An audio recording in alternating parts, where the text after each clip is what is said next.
welcome to Tiny Changes Big Podcast. I'm your host, B. Charlotte. This podcast is all about bringing you real talk and insights from the music industry, with conversations from those who actively live it. We will cover less discussed topics like finance, identity, public perception, and how attempting to survive this unregulated industry impacts our mental health. Together, we'll explore the rhythms of mental health, the highs, the lows, and the steady heartbeat in between, because your well-being is the foundation of your creativity.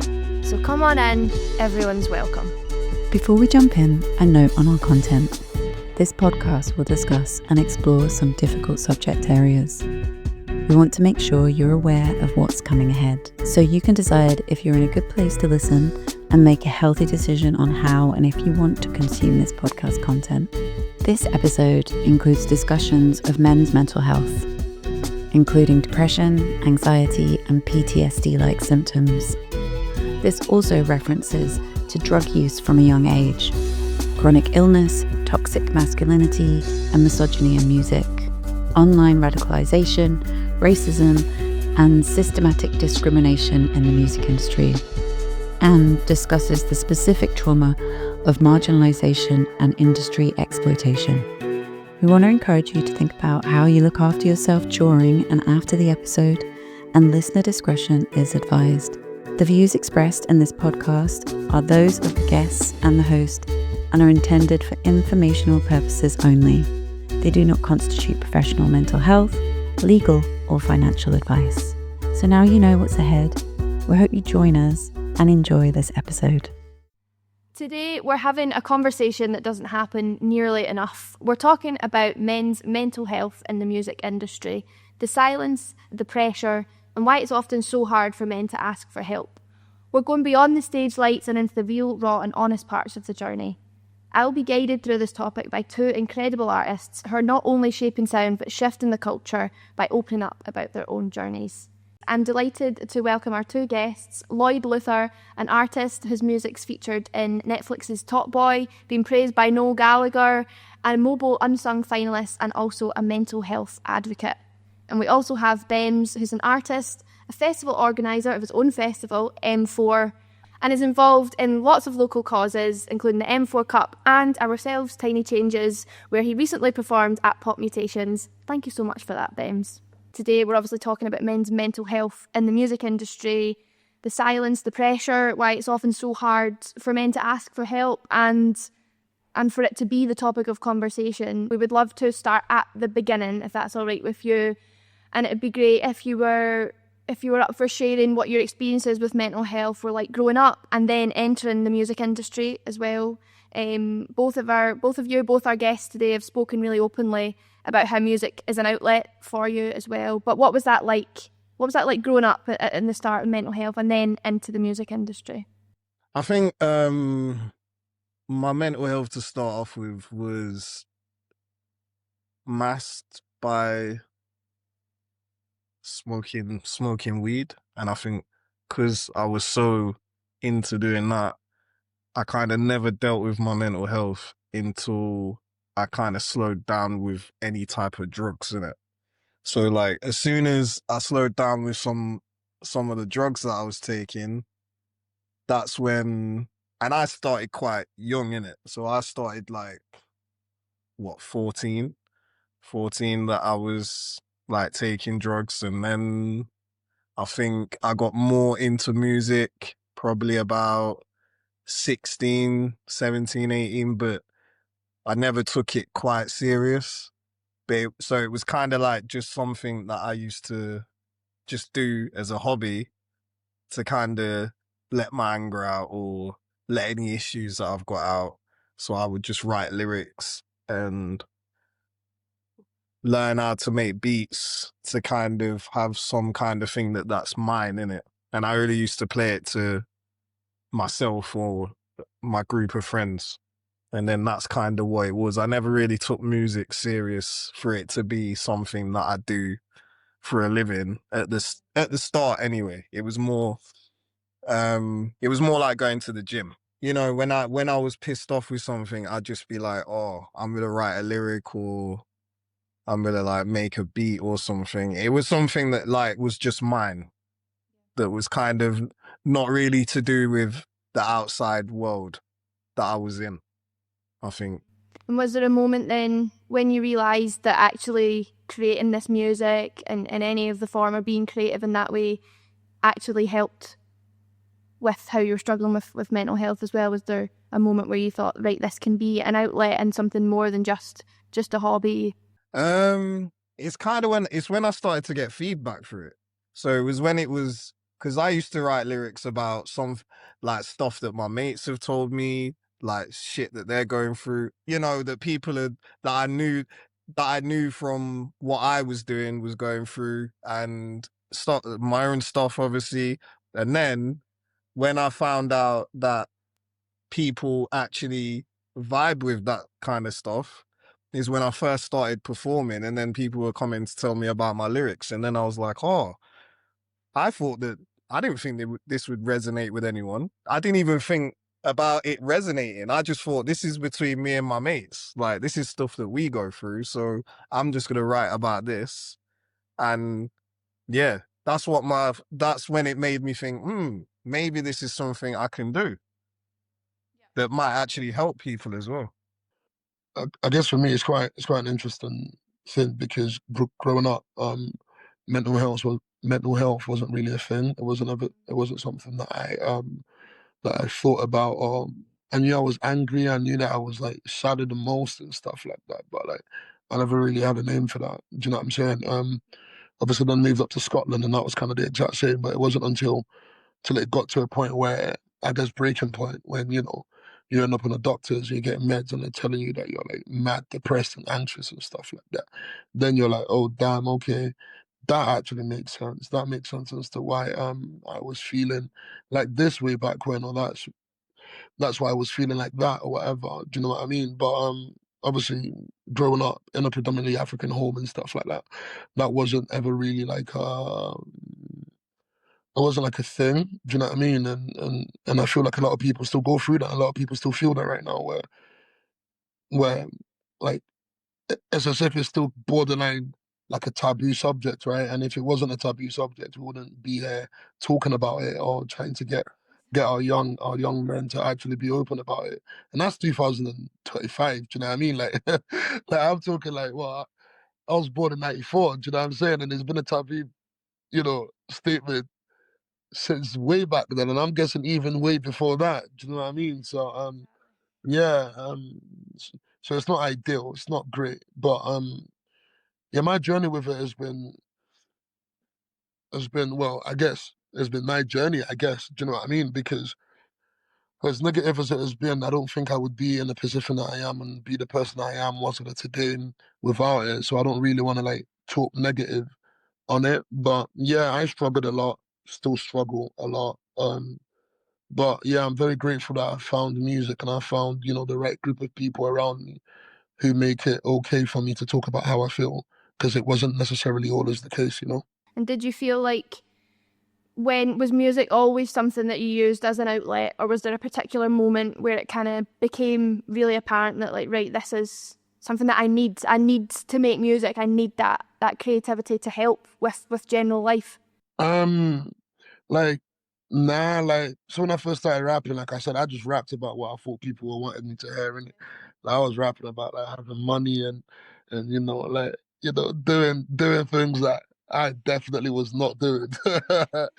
But but it got to a point, and again, I talk about it. I was like preparing for a show, and I was listening to my music on the bus, and just in my music, I'm just like, I'm talking about having money, and I'm talking about like driving cars and stuff.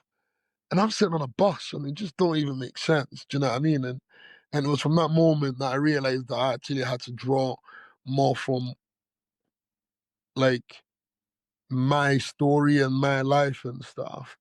And that's how it started becoming a little bit more therapeutic, right? Because it's like, oh damn, I can actually turn everything that I've been through and turn it into something beautiful, which is music.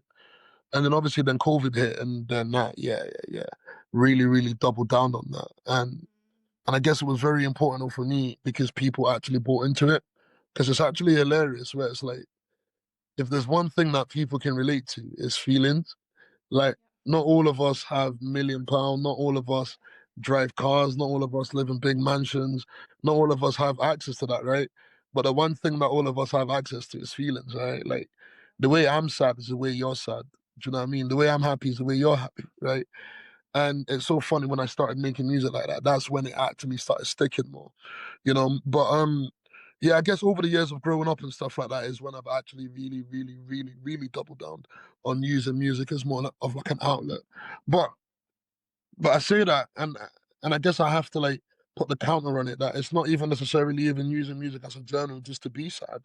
I use my music as a way to like share my happiness about life. I use my music to share my love and things that are important to me. You know, like I've got an EP called Nova's Dad. Do you know what I'm talking about? And that's not even necessarily all sad and stuff. By that moment in time, I'm just like, I'm happy that I've got a daughter called Nova. Do you know what I mean? So you know, I use that in a form of way that isn't necessarily just always to talk about being depressed and being anxious. Do you know what I mean? It's just as an overall way of putting out how I feel, full stop, you know? So from, I guess you mentioned like COVID times and really doubling down on the music side of it there, how did you find the transition of that into, I guess, the music industry? So I know you're in Stranraer and then based in Glasgow now, but did you find going from doing it as maybe just an outlet or a hobby into transitioning into the music industry, did you feel like it was adaptive to and accessible for yourself? Oh yeah, 100%. Like as much as we all want to talk about the glamorous side of like the music industry, it's not a nice place, right? Because and even that in itself has its impact on your mental health and stuff like that, and your mental well-being, full stop. Obviously, as you say, I started my music journey in Stranraer, and nobody was checking for me in Stranraer. And nobody gave a damn about a musician who was rapping in Stranraer. Do you know what I'm talking about? And then you move to air, and it's the exact same, right? Because everything is so center belt orientated, right? And when you actually look at that from a music standpoint, you end up like, for a while I had a bit of grudge because I was like, damn, I know I'm better than a lot of these people, but nobody wants to give me an opportunity because I don't live in Glasgow, or because I don't know the right person, or because I don't strum a guitar and make indie music. Do you see what I'm talking about? Um, so yeah, it's not really been great. But then I'm also very much a strong-headed individual in the sense of like I know what it is that I want. And yeah, I knew eventually like people wouldn't ignore me because well, not to blow my own trumpet, I feel like I make good music and I have that borderline self belief. Well, not even borderline, like an insane amount of self belief that like I'm borderline deluded, right? And again, I feel like in order to make music, you have to be a little bit insane, you know, to believe that out of everybody, it's going to be you, do you know? And again, even that in itself takes its toll on your mental well-being and stuff. But I guess I'm very fortunate that I got myself to a position where I could just make the true best form of music that I wanted to make, and then put myself in places where people had to accept me for that. And it took longer, yeah, but well, I mean, I'm here now talking to you just because of those choices that I made, you know? Exactly, no, totally. And obviously you've gone from, I guess, feeling like, yeah, I don't know, feeling ignored, feeling on the outside of it, on the outside looking in, to then now you're, I don't know, the centre of the music industry and running your own festival and headlining Transmit, BBC Introducing Stage, and like incredible stuff. And I guess it's really clear to see where that drive came from, and especially with launching M4 as well in the festival. And I guess it's really, like, I guess, as I say, clear to see where that drive and need came from. But not everybody would have done it though. Do you know what I mean? There's a lot of people would have just gone and stayed in the sidelines, but you've gone, no, I'm doing this, and I'm inviting everybody else in too to get in the spotlight. Yeah, no, 100%. But again, even that in itself comes with its own thingy, right? Because when you end up being like the only one, who somewhat looks like you and sound like you on that pedestal, you have somewhat an obligation to all the other people behind you, right? You know, and that in itself is mentally draining. Now, do I want to run a festival? No. Do I need to run a festival? Yes, right? And it's because of, again, being at the forefront and realizing that there's a problem. You know, like you sat here and you spoke to me and said, yeah, you played Transmit, you headline Transmit. Yeah, 3 years ago I opened that stage. 3 years later, I came back and closed it. In those 3 years, no one who looked or sounded like me ended up even playing Transmit, right? So so mentally in that space, that's exhausting. Do you know what I mean? Because it's like, damn, like, oh, damn, maybe I'm not working hard enough, or maybe I'm not a good representation of what the type of music that I make and stuff. So that in itself then puts on added pressure, which in itself makes you feel less than, which in itself then causes a whole lot more other issues, right? And that's where it led to me giving birth to M4 Festival.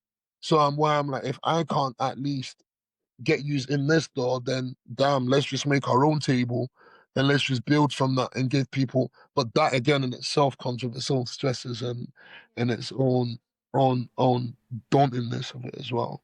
No, totally. And like what you say, that you've then not just got your own expectations or mental well-being to consider, you've then got the artists that you might be working with and other artists that are associated to that, and as well all of the stuff that I guess leads to that. But it's absolutely, yeah, it's amazing what you're doing and what you've already achieved and what you're obviously going to continue to achieve, and it's really, really great. And I'm so glad that Glasgow, but Scotland has that now. To be in a position where you can see the ripple effect of how it's impacting and changing people's lives as well, it's pretty great. You know, like last year, our first year, we had an act come on board who had never played a solo show before. And off the back of that, they've now went on and played multiple shows and currently up for multiple awards and stuff, you know, and that is where I kind of get a little bit of satisfaction, and it relieves that mental anguish that hangs over that, you know. But yeah, long may it continue, I guess. Yeah, and like that's the real, that's the in a way, like the real side of it, isn't it? Like what you say, when you can see an artist is perform for the first time and then going on to do amazing things as well. Like you have that, when you have that feeling for another artist's success that isn't your own, but you've been such a large part of helping that artist as well. Lloyd, I'm curious, and it'd be great to know what does mental health look like to you? Mine was more to do with, I think it was more to do with like the depression that I got from stuff that happened in my life. So it was more a PTSD thing. And then dealing with obviously having Crohn's disease, colitis and all that stuff. Talking about in the picture of men's mental health, and we're talking about what mental health looks like for both of you and for our young listeners and boys in particular, it feels really important for us to talk about the current landscape and the discourse on toxic masculinity. Of course, with the rise in the last few years of incel culture with men like Andrew Tate and Jordan Peterson, the rise in far right violence as well, and for a lot of young boys, this is what they're consuming online day in, day out, 24 hours a day, 7 days a week. And also the music industry obviously has a history of embedded and extreme misogyny as well. But how, I'd like to ask you both, it's maybe a topic that's not spoken about very openly, potentially within the music industry, I feel like a lot of the times. But it would be good to know from you both, how do you view our current climate of masculinity and the difficulties young men and young boys are experiencing navigating it and ultimately finding good role models? I'll come to you first, Lloyd. I've spoke about this recently on another thing as well, and I think when you're mentioning intersectionality, if you're speaking to a black male, most of the misogyny that you're talking about is coming from white males that are at the top, and they don't, with the toxic masculinity, that it's more about how they have manipulated the music industry to benefit just money. It's just coming from a money standpoint. So they don't care whether something's sexist. They don't care whether something's racist. If it makes money, it makes money and then that's how they move forward with it. In terms of like how young boys get landslided by that is in terms of hip hop, grime, drill, anything like that. It's hard because there's a load of different contexts in how allowing young boys to have freedom of speech, allowing them to be who they are, but then also allowing them to, or teaching them about context and how they deal with people. And I think it's all in the education of how we talk to young boys. When we talk to young boys, we've got to have compassion to how they feel. And I think a lot of what is going on now in the media is there, on one side, there is a healthy conversation about sexism, which I think is needed to be had, especially in hip hop, for time. Do you know what I'm saying? But I think I wouldn't want young boys to get landslided by that in terms of where their feelings and their issues are not being met with compassion. And I think that's the problem that we're facing. A lot of the young boys are not being met with compassion.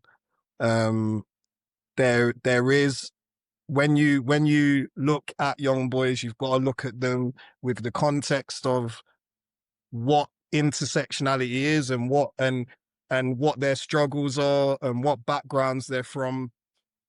And it's that depends on how you speak to them about what they're going through and whether you're compassionate to their actual journey in it. And I think one of the solutions to that is to just be a bit more compassionate to how you deal with the young boys. Like, they are learning to be humans, and they are I get this feeling in the world now is that like a 10-year-old is expected to know about everything. As soon as like when I was 10 years old, I didn't know nothing. So I think it's about having the compassion to educate them at a young age. In terms of adults, I'm glad the conversation has happened. And I think, especially in hip hop, it has allowed a lot of other isms to come to the forefront as well. And I think I can speak on that from a hip hop and grime and drill perspective. I can see in the pop market it's happening, and I think it's a great thing. But I just think with youngsters, we have to make sure that we have a lot more compassion when we're talking about incel culture, because I've seen some stuff online where people are blaming young boys for following someone like Andrew Tate. But Andrew Tate is a marketer. That's what he does. He's marketing, he's saying things online to piss people off. And the thing is, it's teaching young boys about the context of some of the stuff he's saying, which they can benefit from, and then the other toxic stuff that he's saying and the context of what that is, and the understanding and the education behind that, and doing that with compassion rather than doing it with a sense of, oh, you lot are like this. And thank you for sharing that with us. And I think as well, I know that yourself, with a lot of the work that you do, other than your own artist project, you're working with a lot of young people, and with your own independent label as well, and projects that you do, and as I say, working with a lot of young people. Do you feel like, does it feel like at a time just now where a lot of young boys are struggling and maybe don't know how to access help that they might need, or express themselves, like you say, are scared to express themselves? I think the younger generation are a lot more open than, I would say, my generation. I think the younger generation, they have got into the mindset of like, they already know that, like I said, my generation, they kind of came into it, and certain men benefited from certain isms. And I think the younger generation have seen that and seen how to deal with that on a social level. And also they're more open to talking about how they feel. So they're not all of the other stuff has kind of been shut down. Like, I think there's a lot more space and a lot more conversations like this, and the youngsters have clicked onto that. And I think they're a lot more open, especially than how I was when I was younger. Like, I was nowhere near as open as the young kids that I work with now. Like, they just need access, and they need they need to see the options that they have. I think that's the only problem. There's just a disparity between what's available and, where they are. But they're very open to it. Like, as soon as you speak to them, they're very open to it. They're very on board with that. And I guess then, in a sense, that is a real step in the right direction, and isn't it, in terms of the music industry, but in terms of just the wider world, that, as you say, young people nowadays, and especially young boys, are more open to talking about feelings or sharing feelings, or it's become more part of a general conversation. There's still obviously a long way to go, and as you say, access to support and all of that, but it's really good that it does feel like a step in the right direction, that, as you say, we're able to have these conversations as well. Bemz, in an interview, in a podcast you did with young Scott, I Feel, which is also for young people and dealing with mental health, where you spoke on the toxic masculinity discourse and issues at the moment, and really sort of spoke on the preying on vulnerable people, preying on young boys, in that sort of aspect. I just wondered how you resonate with a lot of what Lloyd's saying, and especially within the sort of hip hop music world as well. Yeah, obviously from like a music standpoint and the type of music that we make, like it's part of it. It's seen as cool to be quote unquote misogyny, right? Like calling women bitches or this or that, or talking about or bragging about how many of these women you sleep with and all that, like say it's some type of trophy in it. But it's very easy for people to kind of like fall into that, right? Because, I'm not going to lie, I can't sit here and say that I've not made music in my younger days when I started out rapping like that. And it's just simply just because it's what I thought people wanted to hear, right? It's what I thought it needed to be in order for me to be a rapper, right? So, but it's interesting. Another interesting point that Lloyd made there is the compassion side of things. But I think the problem that we have these days is a lot of us lack compassion. And I say we lack compassion because we were never brought up with compassion. So like as us now being the elders looking down on the youngsters, it's a little bit mad for us to be able to show compassion because we don't even know what that looks like, right? Because we just wasn't brought up with it. Do you know what I'm saying? So I feel like a lot of the issues that we now face with toxic masculinity, and this is a point that I think is hilarious. Well, it's not hilarious, but when you think about it, it's quite funny, is the fact that a lot of the issues that we are now trying to like break down were caused by us. You know what I'm saying? It's like it's a man's fault that young kids feel that they can't expose and say how they feel. Do you know what I'm talking about? But now we're sitting here as men saying, damn, we should be able to talk about how we feel, right? And I just think it's so hilarious because, when we grew up, or when I grew up anyways, I can only speak for me, like crying and being vulnerable wasn't something that was talked about. Do you know what I'm saying? And I'm very, very happy that I'm in a position where I've been around circles where people are now more open for me to be able to express myself. But I can see how these young kids are easily drawn into that, right? Because, this is what it means to be a man. You have to do this. And see, when you grow up lost a little bit, because life's tough, right? A lot of people grow up in broken homes. A lot of people don't have that kind of love and support. And a lot of people, in their household, maybe their dad pushes that toxic masculinity trait. Do you know what I mean? So it's so easy to see how they can buy into it, right?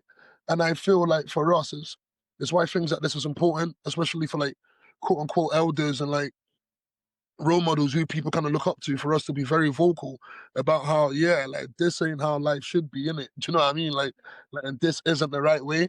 And I guess, like over the last few years, I guess to bring it back on like a music thing and like a rap thingy, I've had to learn on myself as well on how to like make music that was like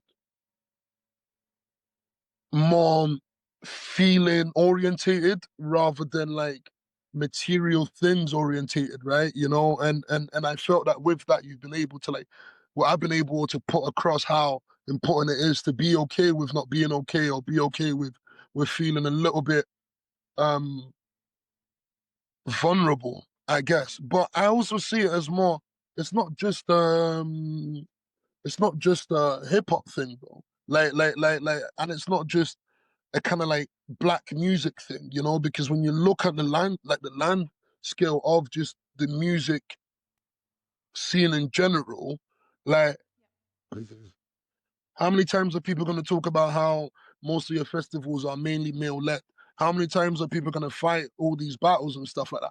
And bro, because when we're fighting the battles for like women, more time we're fighting the battles for black people to even be on this lineup anyway. So for me, I'm like, yeah.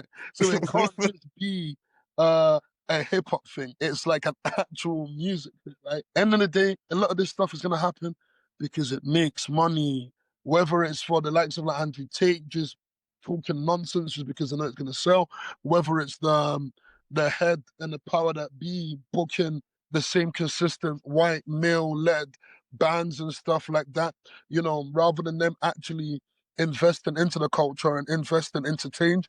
They just like it the way it is, because why change, right? If it's guaranteed to make us money, why go through the hassle?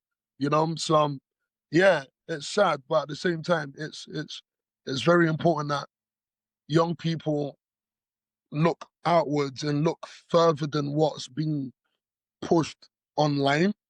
Because, bro, Twitter is not going to push positivity. It's not going to do it. Facebook is not going to do that. Do you know what I'm saying? The news is not going to do that. None of it is going to do that, innit? So, like, my only advice that I would give to the youngsters is, like, look deeper than what is being pushed at you, because there's a reason why they're pushing it at you, right? And a lot of men don't actually think or sound or act like your Andrew Tate's in them. Do you know what I mean? But it's just what the algorithm wants you to think. So yeah, following on from that conversation there, and following on from what you've just said there, Bemz, you've both spoken publicly and openly about specific experiences as black men, and particularly in the music industry, but also Lloyd, you've also spoken about living with Crohn's disease, which you mentioned earlier. How has that affected you navigating the music industry? Not many people kind of know about that illness, so it's affected it in a way where I think a lot of people don't understand it. So I have to, every time I speak to someone, I do have to kind of give them the lowdown. It's like when you go to networking events and you have to give the lowdown of who you are as an artist, and you're just bored of doing it. So it's kind of like it's kind of like that. Whenever there's an issue that with food or anything like that, I've just had to kind of explain it. And I think nowadays, probably in the last 2 years, people are a bit more understanding to it. But I think before, they didn't even know what I was talking about. I think in terms of what the illness is and what you have to go through to kind of just day to day deal with it. No, totally, and I'm glad to hear that it's easier to. But what you say, it's about other people and it's about their knowledge, rather than obviously you having to present yourself every single time. And again, with, I guess we mentioned on another episode about hidden or invisible disabilities and the challenges that can bring navigating the industry and having to advocate for yourself more than other people. Do you think the music industry in the past or now, is there any sort of barriers, systemic barriers or historical mistrust, I guess, within the industry that would prevent you from seeking out help for mental health? I still think there's a bit of a thing especially being a rapper, I still think there's a bit of a, and I don't know if it's just a UK thing, just with how open you can be emotionally as a male rapper, I would say. And I think it's still, there's still part of it that's seen as a weakness. And I think that that's systemic to how, again, what we was talking about, what makes money. Because when people are listening to rappers, they want to listen to the most macho kind of thing going on rather than listening to someone's feelings. And I think people go through that. People, they want to hear it, but I don't think they're used to hearing it from rappers, which makes the music industry think, oh, we don't want any rappers to kind of talk about what they feel emotionally. And then I think everyone just copies that. And it's kind of a cycle of art imitating life, life imitating art. And I think that is a systemic barrier if you've got youngsters who want to be in the music industry, even if they're not rappers and they're musicians and they come from certain backgrounds and they want to talk about how they feel. I think there are barriers to that. I think in the UK, there's only a certain type of, if you're a black male, for instance, speaking from my perspective, there's only a certain type of position you can play. And I think we're not seen as dynamic enough yet. So I think that that's a systemic barrier that we still face. We still need to be seen. We still need to be able to be seen as dynamic beings where, you know, we can be macho and then we can feel a bit sad and then we can be happy and then we can have all these different emotions as black people. And I think that that is a mental health barrier that I still see.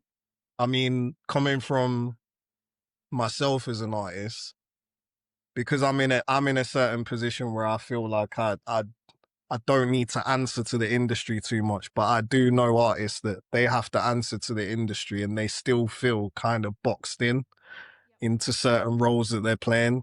And that really affects their mental health because it kind of just makes you think, oh, well, I need to play up to this role. And like, I can't be as honest as I would like to be. And if you're in any job and you can't really be your real self, especially a job that is taxing on your soul, which you're giving your soul out all the time, if you can't be honest, that's definitely going to affect your mental health, I think. Well, completely. And like from my perspective, I've seen it a lot of times as well with younger artists or even more established artists, when people of colour and black artists, when you're put into a certain type of genre box, you're not allowed to be, or it feels like from, as you say, the powers that be, these people that are making these decisions, it's like you're stuck in these certain genres and you can't, we've got 500 white male singer-songwriters, like, or more, I don't know, and it's kind of like put into the boxes of, as like you say, the different genre boxes, and there has been a few artists that have spoken out about that, and there's people I know as well that have been signed to major labels that have had to step away because that's not, like you say, it's not who they are, that's not what they want to do, and they're being pushed into a certain thing, like, as you say, that whoever thinks they need to be and whatever historically or that's what works for the charts rather than what works for an individual being, an individual person, regardless of their background and where they're from and how they look. We can all be able to, should all be able to be and do what we want to do in terms of music. To touch back on what Lloyd says, at the end of the day, man, it's all about money, right? I think people forget that. Do you know what I mean? I think we look at the industry because we're creatives, right? And we can see where the issues are, but the industry looks at us. We're just cash cows, right? Do you know what I'm saying? So a lot of the people who are in these places of influence, they're not creative themselves. They've never had to be creative. So all they care about is the business and the money side of things, right? And when you think about business and money, feelings and emotions don't come into that. Do you know what I'm saying? You can't look at young up and coming artists and say, oh man, I actually care about that artist and I want to develop that artist and make sure that artist at base level is doing well, because that don't make money. It takes too much time. Do you know what I'm saying? Yeah, the industry is hilarious. Obviously, I've had to like work my way into it over the years, from when I started making music at 16 to, actually getting my foot in the door in the industry when I was like 25, 26. Do you know what I'm saying? So it's been a long journey.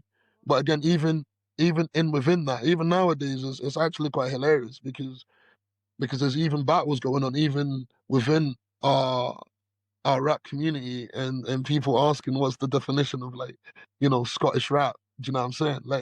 Like. So even in within all of that, people still have to struggle to find themselves, because one half of the industry thinks you're not, just because you're black, you're not Scottish. The other half of the industry is just like, it is what it is.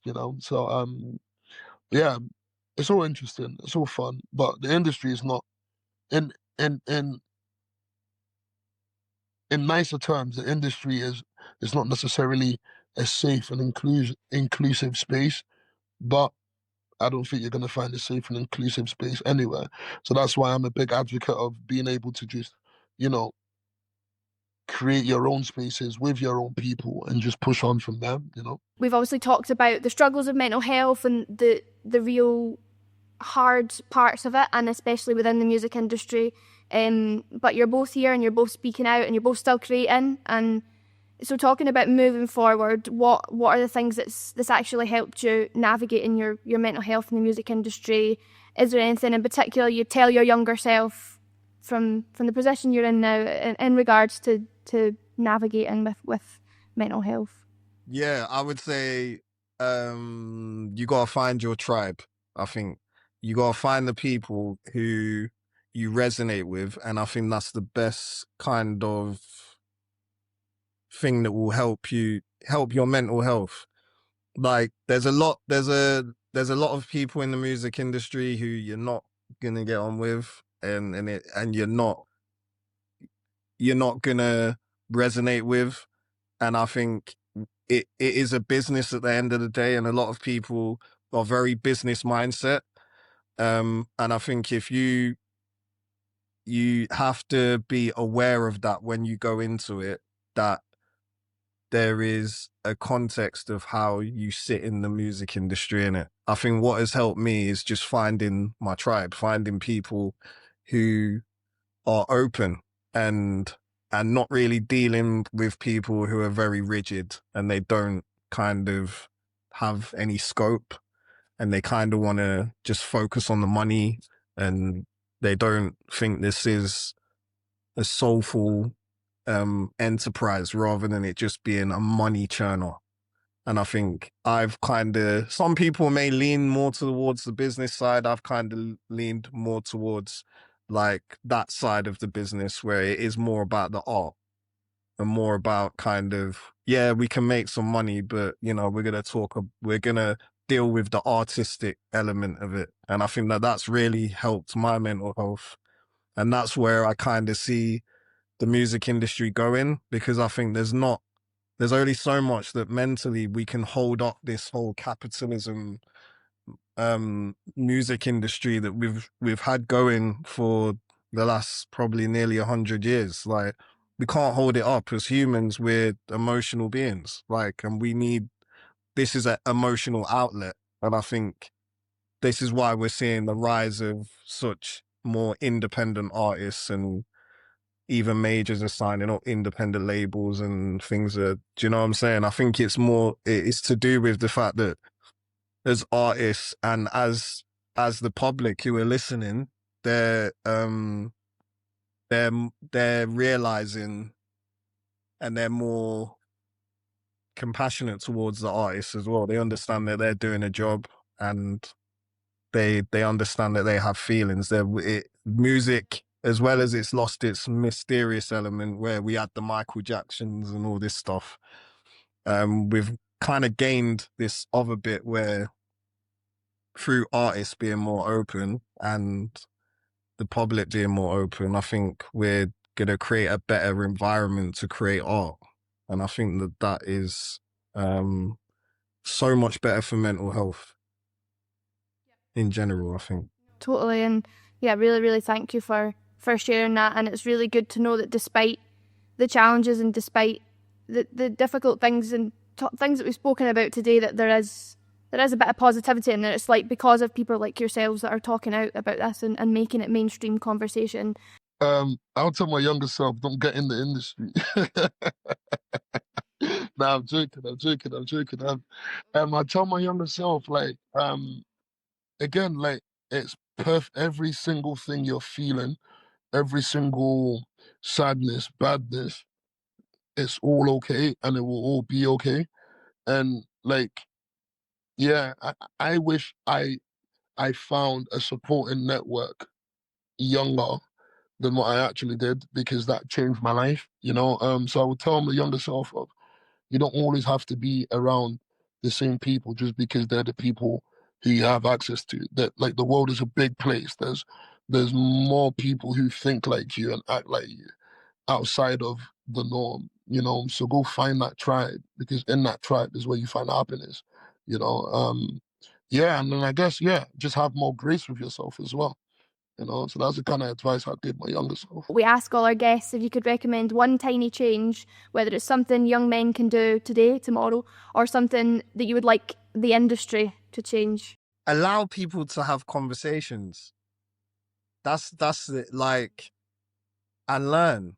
Like, I think even the music industry bigwigs, if they sat with people and actually learned rather than just seeing numbers and algorithms, I think that they would learn a lot from that as well. And I think if you're a young kid, or you're a young adult, or you're an adult or whatever, like, and you want, what helps me with my mental health is getting out in nature.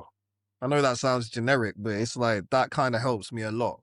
I go for walks, I go for runs a lot and stuff like that, and I kind of get myself off the internet, because I feel like if you're constantly on the internet doom scrolling, or you're even working on the internet, I just think you're seeing a lot more things that you need to see, and humans are not really built to do that.